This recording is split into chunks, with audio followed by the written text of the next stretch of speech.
Hello friends, മഴ തോരും മുംബൈയിലേക്ക് എല്ലാവർക്കും സ്വാഗതം.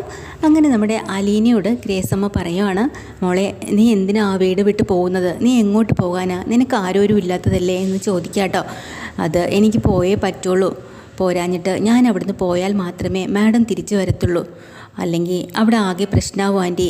മാഡം വന്നാലേ അവരച്ഛനും അമ്മയും മക്കളുമായിട്ട് സന്തോഷത്തോടെ ജീവിച്ചോട്ടെ. ഞാൻ എന്തിനാ അവർക്കിടയിൽ ഒരു കരടായിട്ട് കിടക്കുന്നത്? അപ്പോൾ മാമച്ചൻ ചോദിക്കുകയാണ്, മോളെ നീ എന്നാ ഒരു കാര്യം ചെയ്യണം. ആ ബാലചന്ദ്രനോട് പറഞ്ഞിട്ട് സത്യങ്ങൾ മുഴുവൻ അവരോട് തുറന്നു പറയാൻ പറ. അവരത് അറിയട്ടെ, അന്നാലെങ്കിലും നല്ല രീതിയിൽ പോട്ടെ. അയ്യോ അത് ശരിയാവില്ല അങ്കിളെ. കാരണം ഇപ്പം തന്നെ മാഡത്തിൻ്റെ സ്വഭാവം ഒരു വല്ലാത്ത സ്വഭാവമാണ്. ഇങ്ങനെ പണ്ട് ഒരു ബന്ധമുണ്ടെന്നും അതിൽ ഉണ്ടായിരുന്ന കാര്യവും അതിലൊരു കുട്ടി ഉണ്ടായിരുന്നതും അത് മറച്ചു വെച്ച് കല്യാണം കഴിച്ചു എന്നൊക്കെ പറയുമ്പോൾ അത് കേട്ട് കഴിഞ്ഞാൽ മറ്റുള്ളവർ അറിഞ്ഞു എന്ന് കഴിഞ്ഞാലും പിന്നെ മാഡം ഇങ്ങനെ ജീവിക്കുമെന്ന് എനിക്ക് തോന്നുന്നില്ല. വേണമെങ്കിൽ സ്വന്തം ജീവൻ വരെ ഇല്ലാതാക്കി കളയും. അതുമാത്രമല്ല, പിന്നെ അച്ഛൻ്റെ കാര്യം അതിലും പരിതാപകരമായിരിക്കും. 10-22 കൊല്ലം എല്ലാ സത്യങ്ങളും മറച്ചു വച്ചിട്ട് ഇങ്ങനെ ഒരു ചതി ചെയ്തു എന്നുള്ളത് ഇപ്പം തന്നെ മനസ്സിൽ വല്ലാത്തൊരു നീച്ചലായിട്ട് കിടക്കുകയാണ്. പക പോലും ഉണ്ട് ശരിക്കും പറഞ്ഞാൽ മാഡത്തിനോട്. അങ്ങനെ ഇരിക്കുന്ന ഒരാളുടെ മുന്നിൽ എല്ലാം അറിഞ്ഞു കഴിഞ്ഞാൽ പിന്നെ അവർ തമ്മിൽ ഒത്തു പോകുമോ അങ്ങളെ? എപ്പോഴും പരസ്പരം വിദ്വേഷവും ദേഷ്യവും കൊണ്ട് ആകെ അവർക്ക് അഡ്ജസ്റ്റ് ചെയ്യാൻ പറ്റില്ല രണ്ടുപേർക്കും അങ്ങോട്ടും ഇങ്ങോട്ടും. അതിലും ഭേദം ഇതിങ്ങനെ തന്നെ പോട്ടെ എന്ന് ഞാനങ്ങ് വിചാരിച്ചു. പക്ഷേ എന്നാലും സാരമില്ല, എന്താണെന്ന് വെച്ചാൽ അവരായിക്കോട്ടെ. ഇനിയിപ്പോൾ ഞാനായിട്ട് അവിടുന്ന് നിന്ന് പ്രശ്നം ഉണ്ടാക്കുന്നില്ല. ഞാൻ മാറിക്കൊടുത്തേക്കാം. എവിടെയെങ്കിലും ഒരു ജോലി തരപ്പെടുത്താൻ വേണ്ടി ഞാൻ മനുവേട്ടനോട് പറഞ്ഞിട്ടുണ്ട്. അങ്ങനെ എങ്ങനെയാണെങ്കിൽ ഞാൻ വല്ല ഹോസ്റ്റലിലോ മറ്റോ നിന്നോളാം. എന്തായാലും സാരമില്ല, ഞങ്ങളെന്തായാലും പുറത്തേക്കൊക്കെ ഒന്ന് പൊക്കോട്ടെ അങ്കിളെ, ഒന്ന് കറങ്ങാനൊക്കെ. അതിനിപ്പോൾ എന്താ, പൊക്കോ.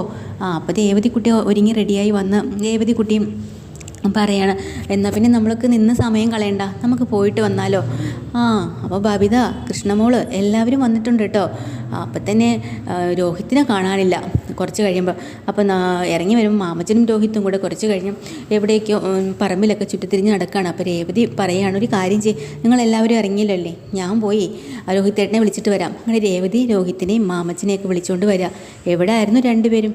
ആ പേരമരത്തിൻ്റെ മുകളിലായിരുന്നു ഒരാൾ താഴെ പേരയ്ക്ക പറിക്കാൻ. എന്നിട്ട് കിട്ടിയോ വല്ലതുമെന്ന് ഗ്രേസമ്മ ചോദിക്കുക. അപ്പോൾ രേവതി എന്നെ മറുപടി പറയാനട്ടോ, എവിടെ കിട്ടാൻ, അതിലുള്ളതെല്ലാം ഞാൻ തന്നെ പറിച്ച് തിന്നുകൊണ്ടിരിക്കുകയല്ലായിരുന്നു. എടി കള്ളി, നീ ആൾ കൊള്ളാവല്ലോ എന്നിങ്ങനെ പറഞ്ഞ് കളിയാക്കണം കേട്ടോ. അപ്പോൾ നമ്മുടെ അലീന പറയാ, നമ്മൾ മാത്രം പോയാൽ ശരിയാവില്ല, ആൻറ്റി ഞങ്ങളും നമ്മളെ കൂടെ വരണം. അത് വേണ്ട മോളെ, നിങ്ങൾ പിള്ളേരെല്ലാവരും കൂടെ പോയിട്ട് വാ, അതൊരു രസമല്ലേ. ഇല്ല, ആൻറ്റിയും അങ്കിളിനും അല്ലേ ഇവിടുത്തെ സ്ഥലങ്ങളൊക്കെ അറിയുള്ളൂ. ഞങ്ങളെയും കൊണ്ട് കറങ്ങി നടക്കാനും നിങ്ങൾ കൂടെ ഉണ്ടെങ്കിൽ നമുക്കൊന്നും അറിയണ്ടല്ലോ എന്ന് അലീന പറയാൻ കേട്ടോ. അപ്പോൾ ഉടനെ മാമച്ചൻ പറയണം, ഈ എറണാകുളം സിറ്റിക്കകത്തുള്ളേ സ്ഥലങ്ങളിപ്പോൾ ഞങ്ങളെക്കാളും കൂടുതൽ അറിയാവുന്നതേ ഇവൾക്കാണ്, ഈ രേവതിക്ക്. അവൾക്കറിയാവുന്ന പോലെ വേറെ ആർക്കും അറിയില്ല. അവൾക്ക് ശരിക്കും പറഞ്ഞാൽ അറിയാവുന്ന സ്ഥലങ്ങൾ ഏതൊക്കെയാണെന്നറിയോ? നല്ല ചിക്കൻ ബിരിയാണി കിട്ടുന്ന ഹോട്ടൽ, മന്തി കിട്ടുന്ന ഹോട്ടൽ, പിന്നെ കുറച്ച് കോസ്മെറ്റിക്സും അങ്ങനെയുള്ള സാധനങ്ങളൊക്കെ കിട്ടുന്ന കടകളും, ഇതൊക്കെ നന്നായിട്ട് അവൾക്കറിയാം. പക്ഷേ അവൾ പഠിക്കുന്ന കോളേജ് എവിടെയെന്ന് ചോദിച്ചാൽ ആർക്കും ചിലപ്പോൾ അറിയില്ലായിരിക്കും കേട്ടോ. പിന്നെ ഭയങ്കര ചളിയായി പോയി എന്ന് പറഞ്ഞ് രേവതി തിരിച്ചും പറയാണ്. എന്തായാലും അപ്പോൾ അലീന പറയുന്നുണ്ട്, അതുമാത്രമല്ല നമ്മൾ കറങ്ങാൻ പോകുമ്പോൾ ചിലവ് ആൻറ്റി ഞങ്ങൾ വഹിക്കുമല്ലോ, അതും കൂടെ കൊണ്ടാണ് ഞാൻ വരാൻ പറയണമെന്ന് പറയാം. അതിനെക്കുറിച്ച് നീ പേടിക്കണ്ട. പിന്നെ രേവതി, നീ പേഴ്സൊക്കെ എടുത്തല്ലോ അല്ലേ, പിന്നെ ഇവരെയും കൊണ്ട് കറങ്ങാൻ പോണൊക്കെ കൊള്ളാം. ഒരു 5 പൈസ പോലും ഇവരെ കൊണ്ട് ചിലവാക്കിപ്പിക്കരുത്. അവർ നമ്മുടെ ഗസ്റ്റാണേ. അറിയാമല്ലോ. അതൊക്കെ മനസ്സിലായി. പിന്നെ നമ്മൾ അവിടെ ചെല്ലുമ്പോൾ അവരും നമ്മൾ ഇതുപോലെ ട്രീറ്റ് ചെയ്യണം, അതുകൊണ്ടാണ് എന്നിങ്ങനെ പറയാം കേട്ടോ. അപ്പോൾ ഉടനെ തന്നെ നമ്മൾ കൃഷ്ണമോള് പറയാണ്, കൃഷ്ണമോള് എല്ലാവരും നിൽക്കുകയാണല്ലോ. രേവതി പറയാം, അത് ശരിയാ, അതുകൊണ്ട് പേടിക്കണ്ട, അവർക്ക് സ്വർണ്ണക്കടയും തുണിക്കടയും ഒക്കെ ഉള്ളതാണേ. അപ്പോൾ പിന്നെ നമുക്ക് ധൈര്യമായിട്ട് അങ്ങോട്ട് പോവാം. അപ്പോൾ ഗ്രേസമ്മ പറയാണ്, അത് ശരിയാ, നമുക്കവിടെ പോകുമ്പോഴത്തേക്കേ 10 പവൻ്റെ സ്വർണം, പിന്നെ കുറേ തുണികൾ, എന്തൊക്കെ വാങ്ങിക്കാം അവിടെ പോയി ഫ്രീ ആയിട്ട് അവരുടെ ചിലവിൽ എന്നൊക്കെ പറഞ്ഞ് ഇവർ കളിയാക്കാം കേട്ടോ. ഇതൊക്കെ കേട്ടിട്ട് നമ്മൾ കൃഷ്ണമോള് പറയാണ്, അങ്ങനെ ആരും സൂക്ഷിക്കണ്ട, ഞങ്ങളെ വീട്ടിൽ വരുമ്പോഴേ ഞങ്ങൾ നിങ്ങളെ നേരെ കൊണ്ടുപോകുന്നത് നമ്മുടെ ഇരുമ്പ് കടയിലേക്കായിരിക്കും, അവിടെ നിന്ന് നിങ്ങൾ എന്ത് വേണം എടുത്തോ എന്ന് പറയുമ്പം നമ്മൾ ഗ്രേസമ്മ പറയാട്ടോ, ശരി ഇവള് കൊള്ളാമല്ലോ, ഉള്ളതിൽ മിടിക്കുകയാണല്ലോ ഇവള് എന്നിങ്ങനെ പറഞ്ഞ് നിൽക്കുകയാണ്. അപ്പോൾ നമുക്കെന്നാ ഇനി നേരം കളയണ്ട എന്ന് രോഹിത്തും പറയാൻ കേട്ടോ. ശരി, എന്നാൽ നിങ്ങൾ പോയിട്ട് വാ എന്നും പറഞ്ഞാൽ അവരെല്ലാവരും യാത്ര അയക്കാൻ കേട്ടോ. മാമച്ചനും ഗ്രേസമ്മയും കൂടെ സൂക്ഷിച്ചിട്ട് പോയിട്ടൊക്കെ വരണമെന്ന് പറഞ്ഞ് വിടാണ്. ഇതേ സമയത്ത് നമ്മുടെ ബാലചന്ദ്രനും ഗോവർദ്ധനും കൂടെ ഏകദേശം ഊട്ടിയിലെത്തിയിട്ടുണ്ട്. അവിടെ റിസോർട്ടിലാണ് റൂം എടുക്കുന്നത്. ഗോവർദ്ധനം ചോദിക്കുന്നുണ്ട്, എന്തിനാണ് ബാലേട്ടാ ഇവിടെ റൂം എടുത്തത്? കഴിക്കാൻ മറ്റേതാണോ? ഫുഡും കഴിക്കണം, നമുക്ക് 2 ദിവസം തൊട്ട് താമസിക്കുകയും വേണം. അതിന് ഗംഗാധരേട്ടൻ്റെ വീട്ടിലല്ലേ പോകുന്നത്, പിന്നെ അവിടെ നിന്നാൽ പോരായിരുന്നോ? അത് വേണ്ട, നമ്മൾ അങ്ങോട്ടല്ല പോകുന്നത്, നമ്മൾ ഇവിടെ മതി. അങ്ങേരെ നമുക്ക് ഇങ്ങോട്ട് വിളിക്കാം. അത് ശരിയാവോ? ശരിയാണോ അങ്ങനെ ചെയ്യുന്നത്? എന്താ ശരിയല്ലാത്തത്? അയാൾ വലിയ കേണലൊക്കെ ആയിരിക്കും, പക്ഷേ എൻ്റെ മുമ്പിലേ ഞാൻ വിളിക്കുന്നിടത്ത് അയാൾ വരും, മനസ്സിലായോ? അപ്പോൾ എനിക്കും അതാണ് സന്തോഷം. വരട്ടെ, ഇങ്ങോട്ട് വരട്ടെ. 2-3 കിലോമീറ്റർ ദൂരമേ ഉള്ളൂ വീട്, നമുക്കിവിടെ തന്നെ താമസിച്ചാൽ മതി. ഗോവർദ്ധന, നിനക്കിന്നെ അയാളെ വീട്ടിൽ പോകണമെന്നുണ്ടോ?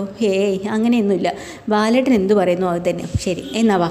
അങ്ങനെ റൂമിലേക്ക് കയറി ചെന്നതിന് ശേഷം ഗംഗാധരനെ ഫോണിൽ വിളിക്കാട്ടോ. അയാൾ ചോദിക്കുന്നുണ്ട്, ബാലചന്ദ്ര നീ ഇപ്പം എവിടെയാണ്? സുഖമാണോ?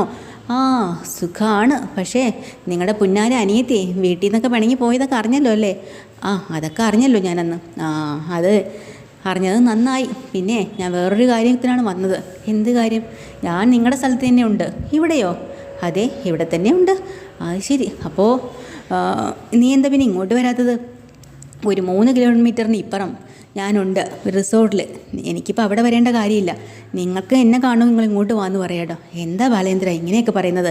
ഇവിടെ ഇത്രയും അടുത്ത് വീടുള്ളപ്പോൾ നിനക്ക് ഇങ്ങോട്ട് വന്നുകൂടെ? അത് വേണ്ട, ഞാൻ ഇനി അങ്ങോട്ട് വരുന്നില്ല. നിൻ്റെ കൂടെ ആരാ ഉള്ളത്?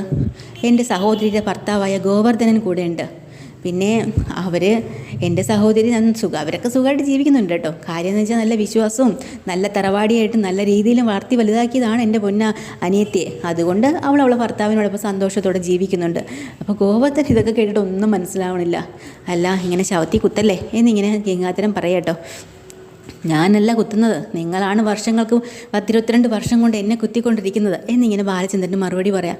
ശരി, എന്തായാലും ഞാൻ അങ്ങോട്ട് വന്നേക്കാം. അങ്ങനെ അയാൾ അവിടെ വരുക കേട്ടോ. അപ്പോൾ അതിനിടയ്ക്ക് ഗോവർദ്ധനോട് പറയുന്നുണ്ട്. ഗോവർദ്ധനൻ ചോദിക്കുകയാണ്, ഞാനിനി അയാൾ വരുമ്പോൾ ഇവിടെ നിൽക്കുന്നത് എന്തെങ്കിലും തടസ്സമാവോ? ആ, അങ്ങനെ ഒരു തടസ്സം ചിലപ്പോൾ ഉണ്ടായിരിക്കും. എനിക്കില്ലെങ്കിലും അങ്ങേർക്കുണ്ടാവും ഗോവർദ്ധന. അതുകൊണ്ട് നീ ഒരു കാര്യം ചെയ്യ്, അയാൾ വരുമ്പോഴത്തേക്ക് നീ താഴെ ബാറിൽ പോയിരുന്നോ, എന്തെങ്കിലും വാങ്ങിച്ച് കഴിച്ചിട്ടിരുന്നോ? ഏയ്, ഞാനങ്ങനെ കഴിക്കാറൊന്നുമില്ല. ആര് പറഞ്ഞു?